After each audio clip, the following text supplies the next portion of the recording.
Thank you so much for coming today. It really is a pleasure to be able to share my love of history with you. And I think it's really, really important that we do document our local history in particular, because I'm sure that probably the last time you studied Minnesota history was as a sixth grader. At least that's when I did. And I think, they've kind of gone to different topics and so forth. So they're not quite concentrating on Minnesota history anymore. But we have a really unique history. And I have been told by a number of people and have read that they feel as though Pomme de Terre was a completely standalone kind of a history in itself. And most people don't even know about it. And so therefore, I have three ring binders over there, and I've got one up here. I've got a couple more at home. So I've done the cemetery, the school, the village, and the fort 3 different times. And my impetus for even doing the fort was because I learned that there were at least 12 women who also lived at the fort during that time. And so I just had to find out who they were, and I also had to find out who the 7 or 8 children were.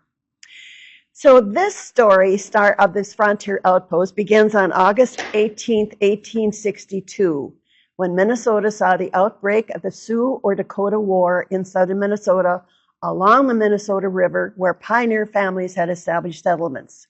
Actually, that war lasted 5 weeks, but it has earned its place in history. It was a very unpleasant experience for even Minnesota at that time, because we were also involved in the Civil War. So many men had already been assigned to a duty in the South. So consequently, this was more or less a volunteer group of people who signed up, and they thought they were going to the Civil War, but they ended up in all these little pioneer outposts. So I would suggest that if you want to know the background history of the Dakota War, that there's a lot of stuff online you can find, and also the Minnesota History Center has a great website and all kinds of topics on it. You can, if you are not familiar with it or you've forgotten about it, please check it out. At any rate, frequent movement by military units in this area increased. No travel by individuals or wagon trains was undertaken without military protection. And at that time, troops began building forts and stockades throughout central and western Minnesota. And in the fall of 1862, the headquarters of the 8th Regiment, Company D, was established at Fort Ripley. They had marched from Fort Snelling to Fort Ripley, which is by Little Falls. In February of 1863, a directive was sent to commanding officers in Minnesota that bulletproof stockades were to be constructed, because Governor Ramsey feared that there might be another uprising in the following summer.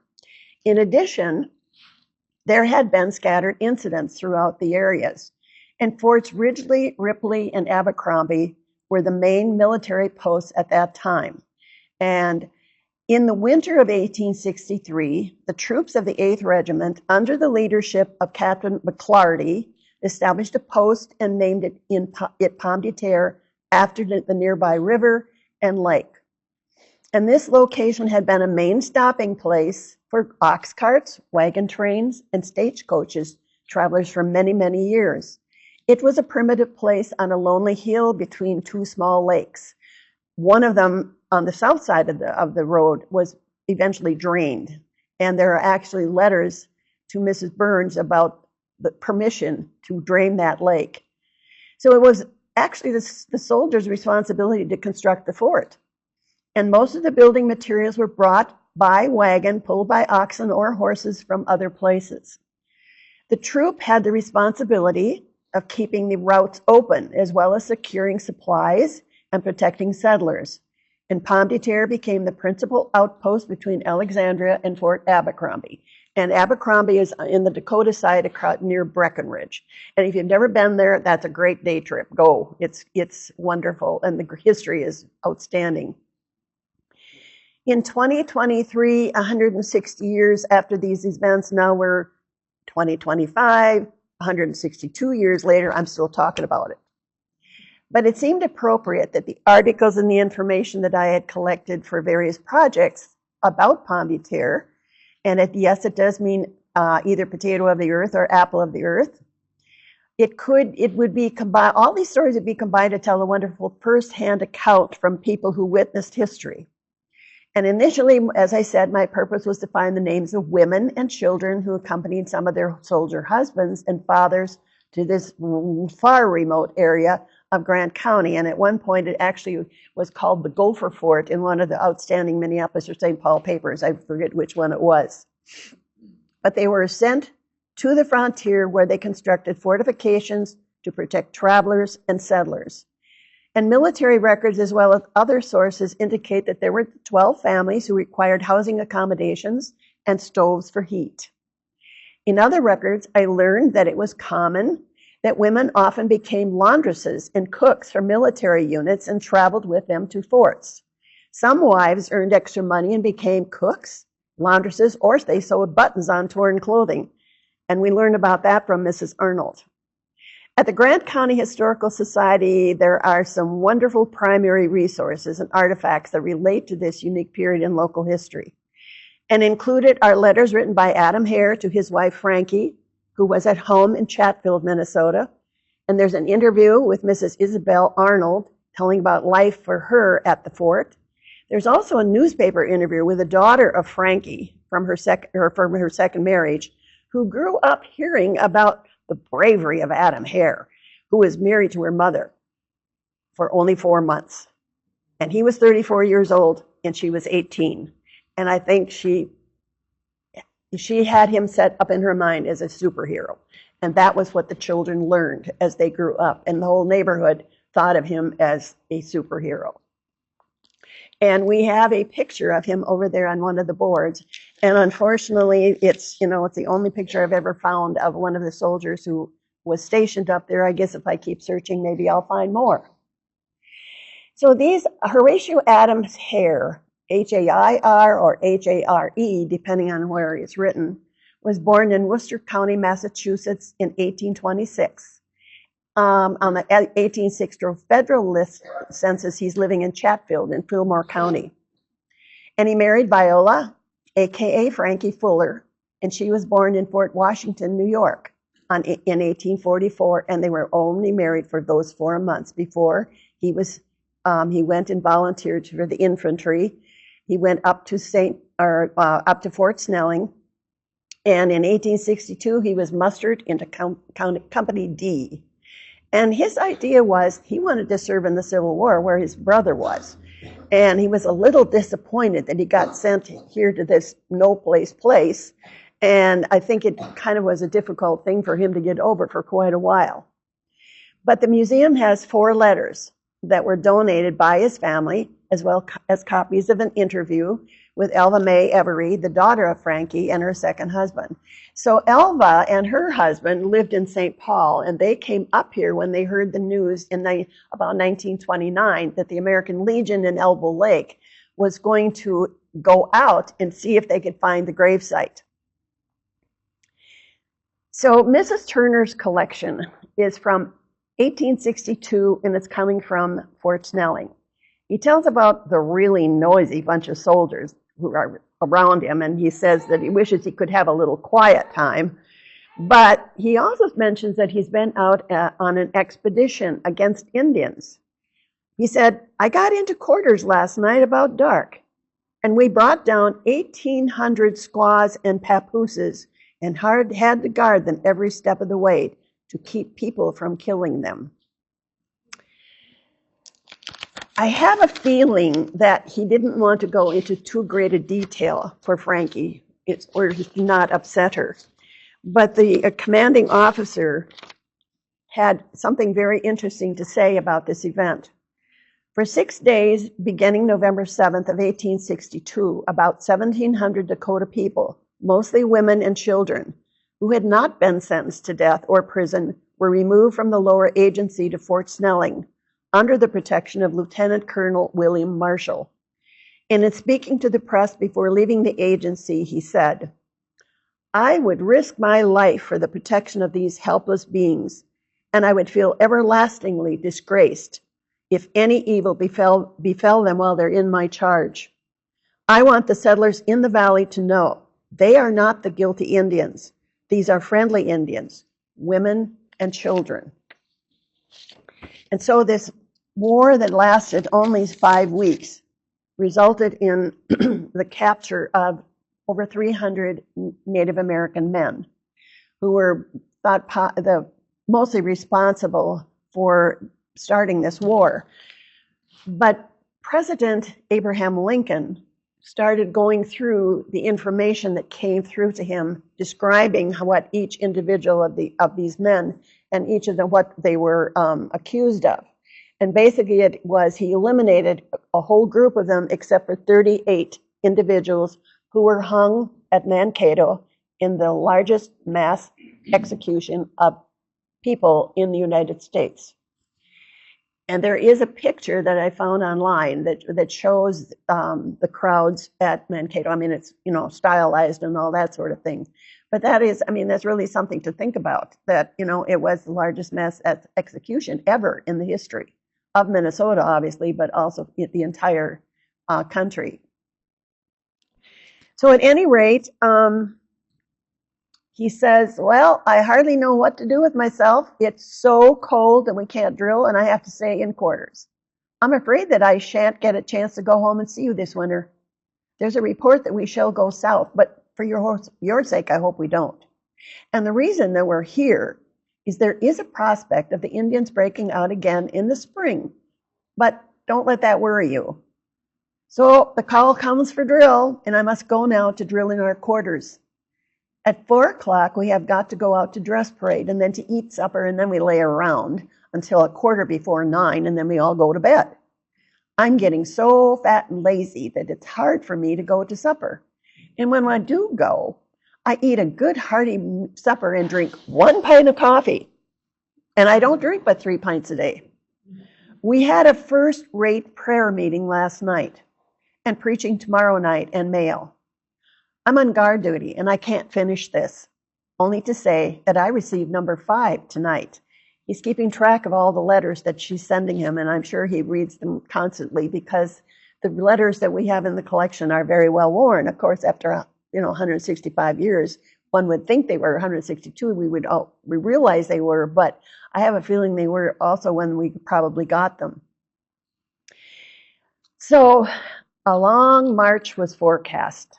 So on January 29, 1862, the rumors that the 8th Regiment was to move on to Fort Ripley were true.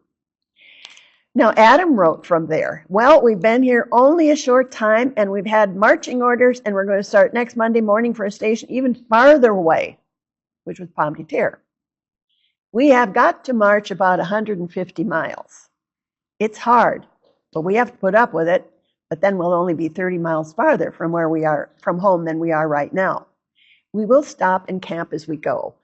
And truly, I would love to see any kind of records that would say what route they took from Little Falls all the way down to Fort Pomme de Terre, which is equal distance between Ashby and Elbow Lake, for those of you who are not familiar with it. And they marched the whole way. So this was not a cavalry. They did not all have horses, and a lot of their supplies were carried on donkeys. Now, the other thing is there are 90 people on the roster. I do not know if all 90 people were assigned to Fort Pomme de Terre or if some of them went to Fort Chippewa, which is between Alexandria and Pomme de Terre. It too was just a little outpost, and it didn't really amount to very much, but they also had people stationed there. And so consequently, in other letters, almost illegible, Adam tells about the men who were ill in the hospital and that he had to take care of them. And time again, he talks about the very cold weather and the hardships that the men had to endure. And in one letter from his brother sent to Hare at Fort Pomme de Terre, conditions on the civil front were described, and apparently he thought they sounded better than where he was in Minnesota. But, I guess he wasn't totally informed of what was happening during the Civil War either. When Adam wrote on the last page of the letter to his wife, he regretted that he had not been able to go to the Civil War. If anybody's ever read Andersonville, there's no way that, I think if, at that point, had he known, he would probably not have said that. March 6th of 1863. It's with pleasure that I received a letter from you last night on the 22nd of February. I wrote one to you from St. Cloud that very same day, and I stayed there all day. It does me good to read your letters, and it gives me strength and encourages me to try and live right and prove worthy of you. You say that you heard that we're going to start the 4th of March to drive the Indians off. We haven't heard anything of it here. We're fortifying this place very strong, and there's not much danger from the Indians. I don't want you to worry at what you hear down there, because you can't put any reliance in that. That's only paper gossip or gossip between neighbors. There is a rumor we're going to get our pay soon, and then I'll send you some. So the mail does not come here only but once a week, and I didn't get that paper that you sent to me, and I wish I did, because I really would like to know the names of the people who might, whose names might be in there that have newly registered to go into the war.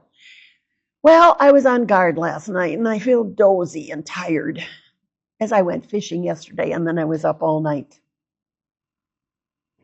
March 22nd, a couple weeks later. We are favored in a way in this place because there are groves around here and lakes and plenty of fish, and soon there will be plenty of ducks and geese, and we will have fresh meat. The boys are all very well and having a good time fishing and playing checkers, and we sing almost every night. And in that same letter, he asked his wife to try again to find those papers because he really wanted to read the names of the men who were newly drafted, so that in the spring he just wanted to know, if there was anybody he knew. So April 5th, 1863, a few of us went out into the woods and had a good meeting. So they did not have a chapel of any kind in the fort itself, so they would go out inside when the weather permitted, and they would go outside to have their prayer services. Brother Hall was there and prayed and spoke. It is the most pleasant day that we have had this spring. It's warm and no wind, and I feel first rate, only a little lonesome. So I think we'll stay here this summer to guard this place. And now that the snow is gone, although the lakes are still covered with ice, remember this is April 5th, and the geese are flying pretty plenty today.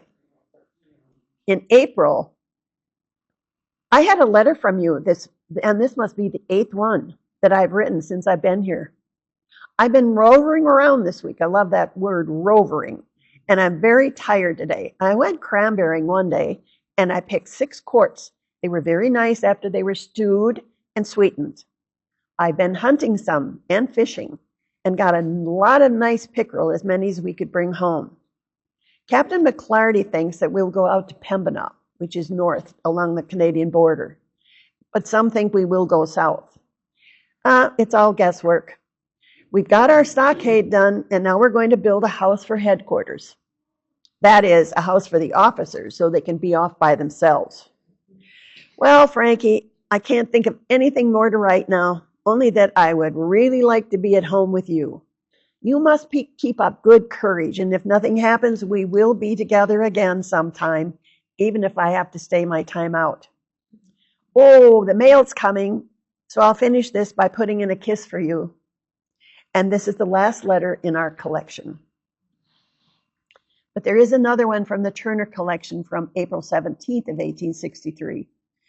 Colonel McClarty sent a letter to us that he wants 2 men out of our company to join the Minnesota Battery, and I'm thinking of offering my services, or in other words, to go volunteer. They take 3 men from each company in the regiment.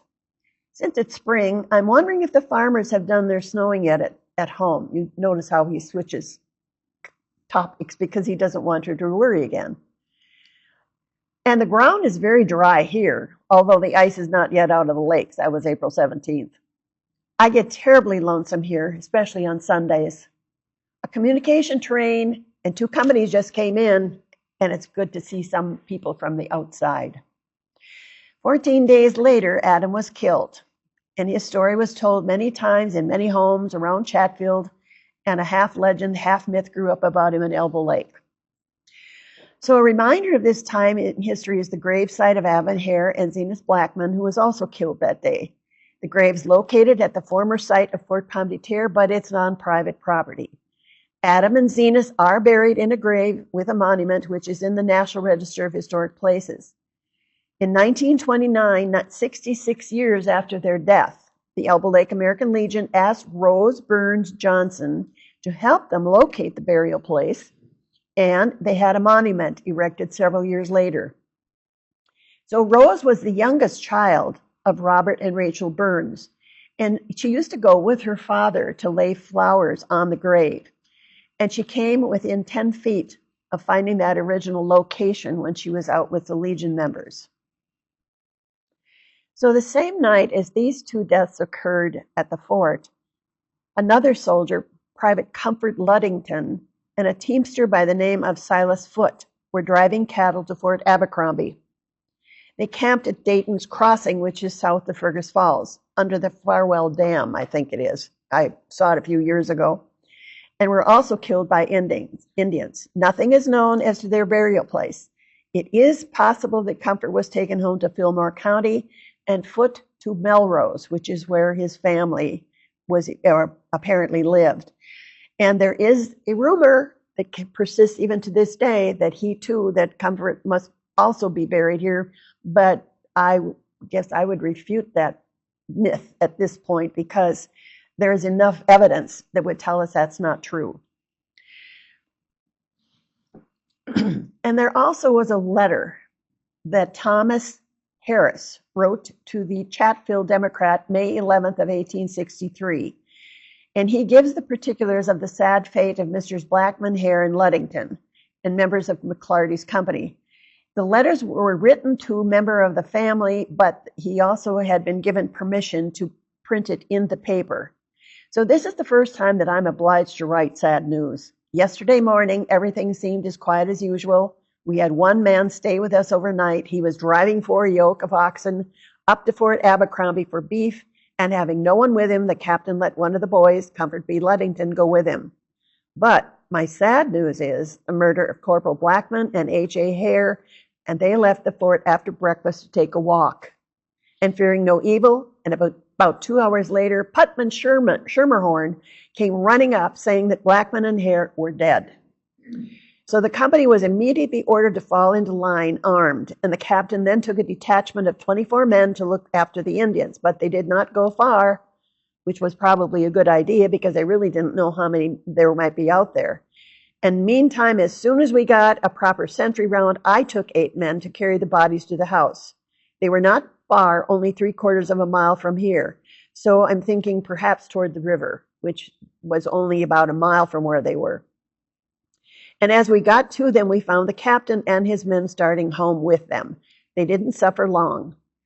So he goes on to describe the injuries, the fatal injuries of the 2 men, which I will not go into at this point. And I've been fearful since the spring opened that the boys were too confident that there was no danger. And for several of them have gone out lately to hunt eggs and pick cranberries without arms. And I've cautioned them, but they didn't seem to realize any danger. At home, we're perfectly safe if we only keep a good lookout and not let them take us by surprise. And I don't think we shall let them do that now. I would not write you all the details of this sad affair if I had not promised that I would keep you informed. And I wanted to truthfully tell you what had happened. But since I wrote the above about Hare and Blackman, mail came bringing the sad news that Comfort B. Ludington, who left here yesterday morning with the ox teamster, was killed, and also the teamster, and their bodies are on the prairie, but an escort of cavalry are going after them in the morning. I wish you would copy this sad account of our misfortune and have it published.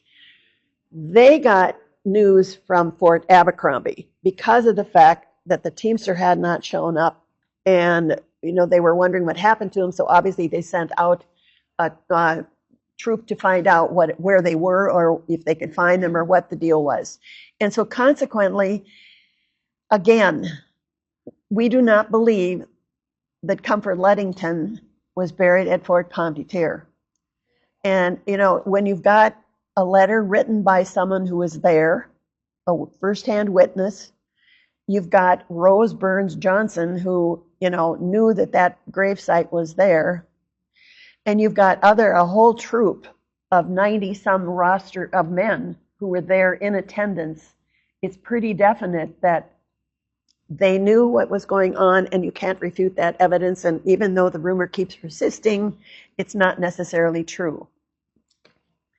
At any rate, also, one of the things that happened was that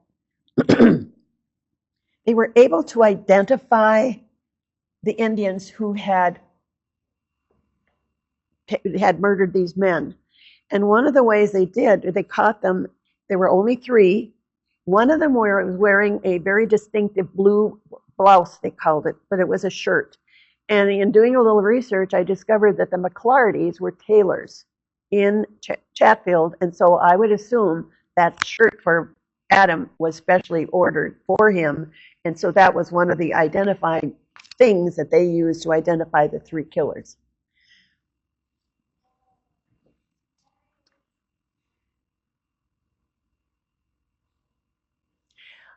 Okay, the next first-person account comes from Mrs. Isabel Fuller Arnold.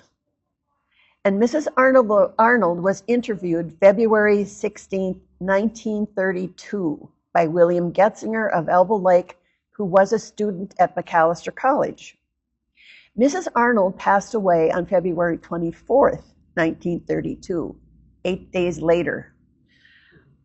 I call this, I don't know, karma or whatever, but it was pretty amazing that he had this interview with her, because otherwise it would have been lost forever and we would have not known about her experiences at Pomme de Terre. She followed her soldier husband to Fort Pomme de Terre, where he was assigned because of the Sioux Dakota Uprising taking place in southern Minnesota. It was located in Section 18 of Pelican Lake Township between 2 small lakes. This primitive outpost served as a link between Fort Snelling and Fort Abercrombie in North Dakota. The construction of the fort was started by the first arrival of the soldiers, but it wasn't immediately completed. So the Arnolds lived there from 1862 until 1864, when the duties at the fort were turned over to Hatch's battalion, and Mrs. Arnold fondly remembered her adventures in Grant County, Minnesota, and in several conversations she shared her personal experiences while living at this remote outpost.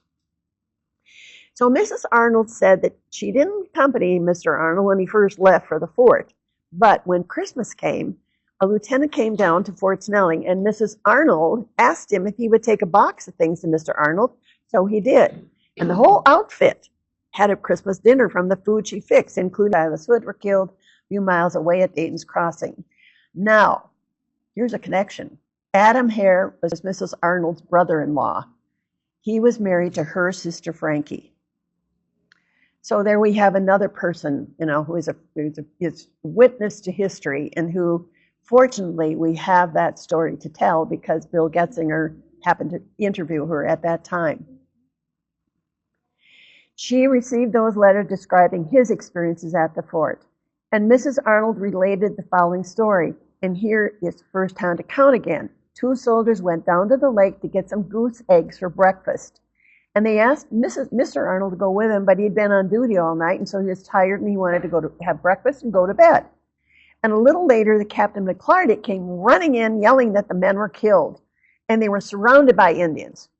And God knows what would become of us. And as it was, there were only 3 Indians, but the captain thought there must be others close by. The killing was in sight and hearing distance of the fort, and the palisade had not yet been completed when the killing occurred, but according to Adam, they were done building, and they were on to building shelter for the men. They got to work in a hurry to complete it because they didn't know when they might be attacked again. So the government sent up lumber, and they also sent 12 new stoves for the families at the fort. So there we go. One of the Indians who killed Adam Hare took the blue blouse, and that was what helped to identify them. So there were no stages running at this time because it was necessary to send a large escort with everyone who went over the trail. But the escorts could not be furnished with it for each stage at that time because they didn't feel as though they could spare the manpower. And one day she had a really bad toothache, and there was not another white person between Pomme de Terre and Alexandria with